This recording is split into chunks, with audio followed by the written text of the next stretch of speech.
Role and responsibilities of teacher. To educate someone is the greatest of all services rendered by human being. तो अगर किसी को हम educate कर पाए तो ये एक बहुत ही ग्रेटेस्ट सर्विस होती है जो कि हम एक्चुअल में कर पाते हैं.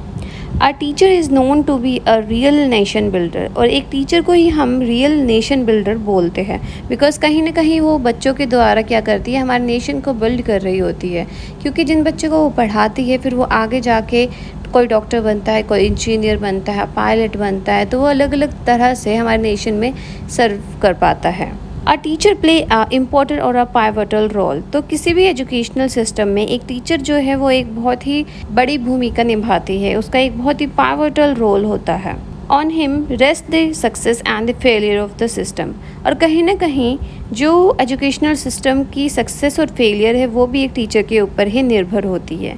क्योंकि वो एक टीचर ही होती है जिसके पास ये प्रिविलेज होता है या उसके पास ये टेंडेंसी है, उसके पास ये एक हुनर है बेसिकली कि वो किसी भी बच्चे को शेप दे सकती है, उसकी मोल्ड कर सकती है, उसकी चाहे कोई भी हैबिट हो, इंटरेस्ट हो, एटीट्यूड हो, उसका बिहेवियर हो या उसका कैरेक्टर हो, तो ये पूरे बच्चे को मोल्ड कर सकती है. No system of education can be a success if the teacher lacks the qualities of being a role model. तो अगर कोई भी टीचर जो है वो एक रोल मॉडल का रोल नहीं निभा सकती है या वो इस चीज़ में लैक करती है तो इससे पूरे का पूरा जो सिस्टम है वो कहीं ना कहीं लैक करता है. The teacher is consider to be a dynamic force of the school. और कहीं ना कहीं एक टीचर जो है वो एक डायनेमिक फोर्स होती है पूरे स्कूल की. Without teacher it is just like a body without a soul, a skeleton without flesh and blood. तो हम कह सकते हैं कि बिना टीचर के एक स्कूल है जैसे कि कोई शरीर हो बिना आत्मा के. और हम कह सकते हैं टीचर की बहुत सारे रोल्स और रिस्पॉन्सिबिलिटीज़ होते हैं और ख़ासकर अगर वो इंक्लूसिव सेटिंग में हो तो और ज़्यादा. जैसे कि helping the child to grow his potentiality to the optimum, making students understand and accept human differences. बच्चे समझ सके कि उनके बीच में डिफरेंसेस है बट स्टिल वो एक दूसरे को एक्सेप्ट करें.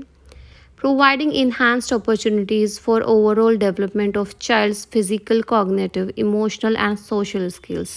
चारों को लेकर चलना.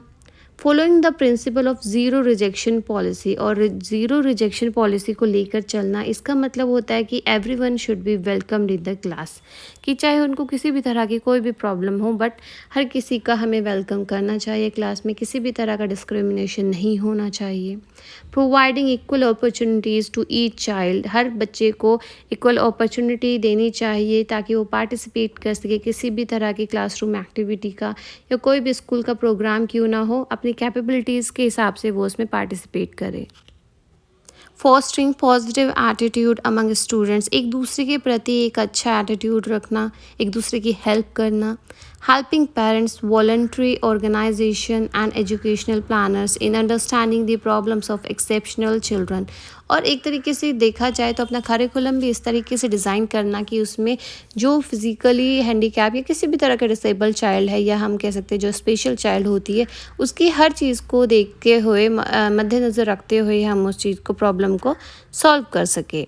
और preparation of the curriculum that strategically determine effectively एक तरीके से बच्चे के लिए हो, उसकी लर्निंग को इन्हांस कर सके और मोटिवेट कर सके अगर कोई भी एक्सेप्शनल चाइल्ड है ताकि वो अपना मैक्सिमम अचीवमेंट कर सके, उसका सेल्फ इस्टीम इंक्रीज़ हो. और हम कह सकते हैं ensuring progress by continuous reassessment of the disabled child.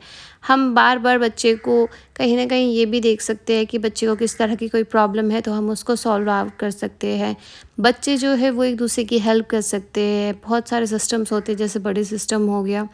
तो यहाँ पे बेसिकली होता क्या है कि कहीं ना कहीं जो लर्निंग है उसको इफ़ेक्टिवली बनाया जाता है. कोशिश की जाती है कि बच्चा जो है वो उस माहौल में कंफर्टेबल हो और ज़्यादा से ज़्यादा ले सके और बिना किसी परेशानी के वो एक तरीके से अच्छा आउटकम निकाल सके. और वी कैन से कि helping the children to be independent in their daily life. कहीं ना कहीं ये भी एक काम है कि वो अपनी डेली लाइफ में भी इंडिपेंडेंट बन सके, उनका सेल्फ कॉन्फिडेंस बढ़ सके, डेवलप होए चिल्ड्रन में. एनकरेज करो उनको ताकि वो अपने जो आगे लाइफ में आने वाले चैलेंजेस हैं उनको भी मीट करे.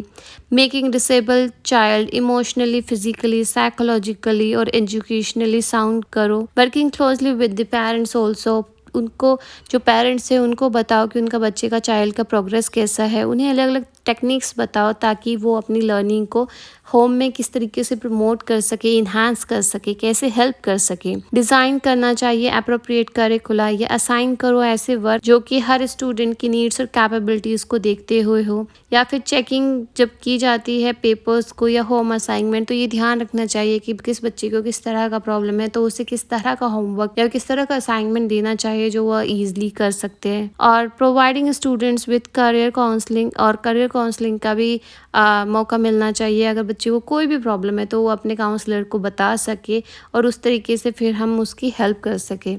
हम अलग अलग तरह के स्पेशलाइज्ड इक्विपमेंट्स यूज़ कर सकते हैं, जैसे कंप्यूटर हो गया है, इंटरैक्टिव एजुकेशनल सॉफ्टवेयर प्रोग्राम बहुत आने लग गए हैं, ऑडियो टेप है, तो इन सब से हम असिस्ट कर सकते हैं बच्चों को।